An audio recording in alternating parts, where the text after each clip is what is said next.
চোখ তৃণমূল ঘরগুলো বাংলা মাসুদের নামে চালাচ্ছে, ওরা হামলার ভয় দেখাচ্ছে। ভারতীয় জনতা পার্টির কর্মীরা কোনদিন ভয় কে থাকে না। ভারতীয় জনতা পার্টির কর্মীদের আমি একটা কথাই বলতে চাই, তৃণমূলকে একটা বার্তায় শুনে দিন, হামলা হলে পাল্টা হবে।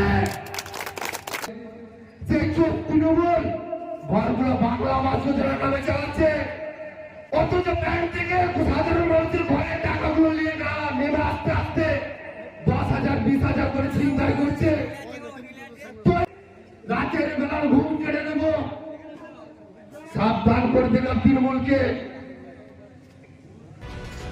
আবারও বিতর্কিত মন্তব্য বিজেপির মণ্ডল সভাপতির। তৃণমূলের রাতের ঘুম কেড়ে নেওয়ার হুঁশিয়ারি এবং গণতন্ত্র প্রয়োগে বাধা দিলে ঝাঁটা বটি জুতো নিয়ে তৈরি থাকার নিদান কর্মীদের। ক্ষমতায় আসার আগেই হুমকি, মানুষের জবাব দেবে পাল্টা বিজেপিকে কটাক্ষ তৃণমূলের। আগামী লোকসভা নির্বাচনকে কেন্দ্র করে বিষ্ণুপুর লোকসভা কেন্দ্রের বিজেপি প্রার্থী সৌমিত্র সমর্থনে পাত্রসায়ের ব্লকের নারায়ণপুরে একটি পথসভা অনুষ্ঠিত হয় সোনামুখী বিধানসভার বিজেপি 4 নম্বর মণ্ডলের পক্ষ থেকে। এই পথসভায় বক্তব্য রাখতে গিয়ে সোনামুখী বিধানসভার বিজেপির 4 নম্বর মণ্ডলের সভাপতি তথা পাত্রসায়ের বিজেপি নেতা অনুপ ঘোষ বিতর্কিত ও বিস্ফোরক মন্তব্য করে বসেন। তিনি বলেন, ওরা হামলার ভয় দেখাচ্ছে। ভারতীয় জনতা পার্টির কর্মীরা কোনদিন ভয় কে থাকে না। ভারতীয় জনতা পার্টির কর্মীদের আমি একটা কথাই বলতে চাই, তৃণমূলকে একটা বার্তায় শুনে দিন, হামলা হলে পাল্টা হবে।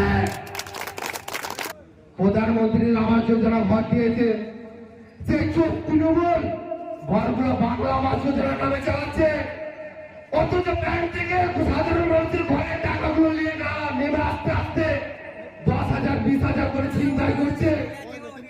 তৈরি থাকুন, সবাইকার হাতে হাতে আছে। গরিব মানুষের হকের টাকা আদায় করতে আমরা জানি, রাতের বেলার ঘুম কেড়ে নেব, সাবধান করে দিলাম তৃণমূলকে। আর আজকে সামনে লোকসভা ভোট, আর কয়েকটা দিন মাত্র মতো বুঝে দেবে। তৈরি থাকুন, মানুষজনকে ভোট দেওয়ার সুযোগ করে দিন। তৃণমূল যদি কারো বাড়ি যে বাধা দেয়, আপনাদের গণতান্ত্রিক অধিকারটাকে হরণ করতে দেবেন না।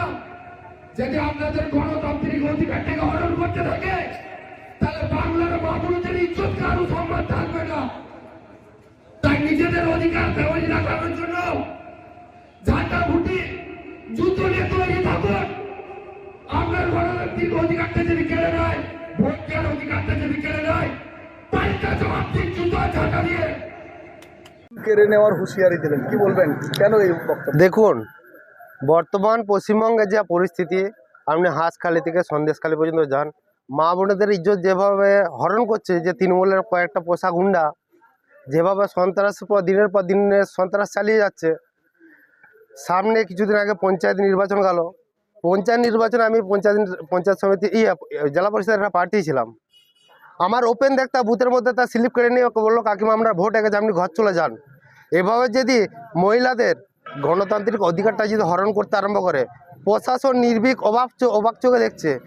তাই আমি বাংলার মানুষকে, বাংলার মা বোনেদেরকে একটা কথাই বলতে চাই, নিজেদের ইজ্জত রক্ষার জন্য ঝাঁটা ধরুন, জুতো ধরুন, মানে আপনার গণতান্ত্রিক অধিকারটা রক্ষা করার জন্য যেভাবে গণতান্ত্রিক অধিকারটাকে রক্ষা করা যায়, তার জন্য দশ ভুজার রূপ ধরুন।